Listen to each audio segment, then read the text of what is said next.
বন্ধুরা সবাইকে আসসালামু আলাইকুম। আরো একটি নতুন ভিডিওতে আপনাদেরকে স্বাগতম।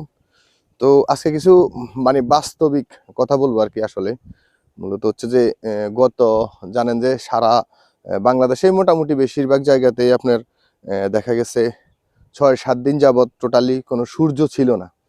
তো সূর্য না থাকার কারণে আসলে আমাদের কি কি সমস্যা হয়েছে, আমি মনে করি যারা গরুর খামারি আছেন তাদের মোটামুটি সবারই, যারা এতদিন পর্যন্ত ঘাস কাটছেন, কারণ যেহেতু গরু আছে আপনাকে ঘাস অবশ্যই কাটতে হবে। তো যারা এই পর্যন্ত ঘাস কাটছেন এতদিন পর্যন্ত, আমি মনে করি সবারই এই ধরনের সমস্যা আপনারা পড়ছেন বা হয়তো বা ভবিষ্যতেও পড়তে পারেন। কারণ যদি সূর্য না ওঠে, একটা সমস্যা সেটা হচ্ছে যে আপনার ঘাস বড় হবে না। তো আমার পিছনে যতটুকু পর্যন্ত দেখতেছেন যে খালি জায়গা, এটার মধ্যে আমরা গত ধরেন আপনার 12 দিন ধরে ঘাস কাটতেছি, মানে একেবারে লাস্ট পর্যায়ে যেটা, ওটা মোটামুটি ওটা কাটছি যে 12 দিন হয়ে গেছে প্রায়। কিন্তু এখন পর্যন্ত হচ্ছে যে ওই ঘাসগুলো ভালোভাবে জ্বালায় নাই। যেখানে মোটামুটি যদি আপনি ঘাস কাটার পরে যখন 12 দিন সময় হয়ে যাবে, তখন দেখা গেছে মোটামুটি ওই ঘাসের সাইজ প্রায় 3-4 ইঞ্চি বা 5 ইঞ্চি পর্যন্ত অনেক সময়, বা 1 ফুটও হয়ে যায় 10-12 দিনে, 1 ফুট 1.5 ফুট এরকম হয়ে যায়। কিন্তু এখন দেখেন আমার পিছনে কোনো ঘাসের ছোবার মধ্যে কোনো ঘাস দেখা যাইতেছে না। এখন পর্যন্ত এই ঘাসগুলা উঠে নাই। তো একেবারে প্রথম অবস্থার দিকে, একবারে প্রথম দিকে যতটুক অতটুক ধরেন গত 3 দিন যাবত তো ধরেন রোদ উঠছে। তো গত 3 দিনে মোটামুটি একটু কিছুটা হইলে জ্বালাইছে আর কি, ঘাস পোয়াগুলা বের হয়েছে। কিন্তু এর আগে এ পর্যন্ত বের হয় নাই। দেখেন নিশ্চয়ই দেখতে পাইতেছেন যে খুব ছোট ছোট এখনো, যে জায়গায় এটা 1 ফিট 1.5 ফিট হয়ে যাওয়ার কথা। তাহলে আমরা খামারিরা কত রকমের অসহায় চিন্তা করেন একবারও। যে আমরা যখন সূর্য উঠবে না তখন হবে যে ঘাস, এমনিতেই ধরেন শীতকালে ঘাস অনেকটা ছোট থাকে বা সহজে বড় হয় না। এরপরে হচ্ছে যে আবার যদি সূর্য না উঠে, সেক্ষেত্রেও দেখা গেছে ঘাস বড় হয় না, বা ঘাস যে ঘাসগুলো নতুন করে কাটা হয়, এগুলা নতুন করে আর জ্বালায় না আর কি। তো আবার দেখা গেছে যখন বর্ষাকাল আসবে, তখন আমরা মনে করি যে আসলে বর্ষাকালে অনেক সময় ঘাস বেশি হয়, ঘাসের সংকট হয় না। কিন্তু না, বর্ষাকালেও দেখবেন কি যে অতিবৃষ্টির কারণে তখনও আপনি ঠিকমতো ঘাস পাবেন না বা ঘাস পাওয়া যায় না।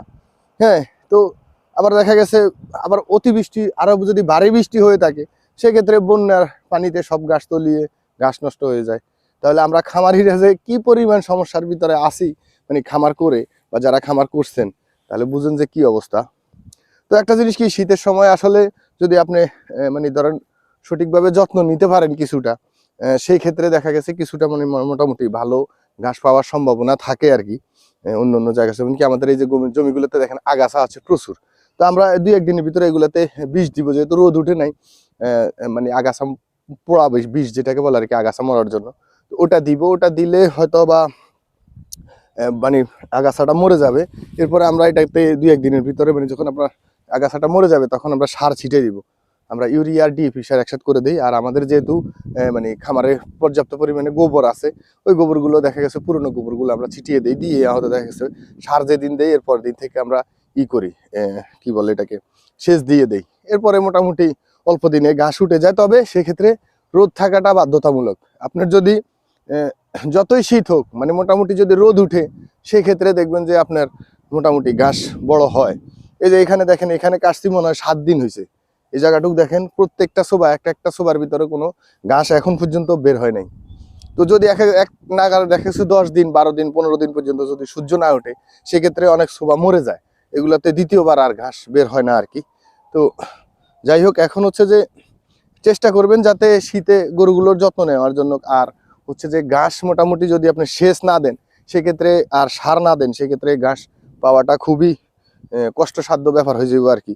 আর এখন দেখেন এই যে আমরা আমাদের খামারে টোটাল হচ্ছে যে 38টা ছোট বড় গরু। এক্ষেত্রে আমরা ঘাস দিতেছি মাত্র 12 বোঝা। তো 12 বোঝা ঘাস দিয়েও আমাদের ধরেন আপনারা যে প্রোডাকশন পাওয়ার কথা, আসলে মূলত হচ্ছে যদি আপনি ঘাস না দিতে পারেন, ওই প্রোডাকশন আপনি পাবেন না। এখন দেখা গেছে একটা গরুতে আমার 20 লিটার 15-25 লিটার বা 22 লিটার দুধ হবে। যদি আমি ঘাস না দিতে পারি, সেক্ষেত্রে আমি ওই দুধের প্রোডাকশনটা আমি কখনোই পাবো না। আবার দেখা গেছে গরু সময় মতো হিটে আসবে না। তো মাশাল্লাহ দেখেন আমাদের এই ঘাসগুলো মোটামুটি এক একটা ঘাস প্রায় প্রায় আপনার 10 ফিটের কাছাকাছি হয়ে গেছে। 8 ফিট 10 ফিট এরকম হয়েছে আর কি। তো যত্ন নিলে আশা করি যে আপনি ভালোভাবে ঘাস ফলাইতে পারবেন। অবশ্যই ঘাসের যত্ন নিবেন। মোট কথা যেদিন ঘাস কাটবেন সেদিন থেকে 8 দিনের মাথায় অবশ্যই 8 দিনের ভিতরে মোটামুটি আপনি আগাছা পরিষ্কার, তারপর হচ্ছে যে আপনার মোটামুটি করে নেবেন।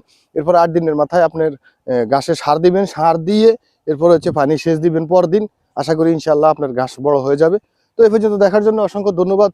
পাশে থাকবেন সবাই, অবশ্যই পেজটিতে লাইক করে দিবেন। দেখা হবে অন্য কোনো ভিডিওতে অন্য কোনো বিষয় নিয়ে। আজকের মতো এখানে বিদায়। আসসালামু আলাইকুম রহমতুল্লাহি ওয়া বারাকাতুহু।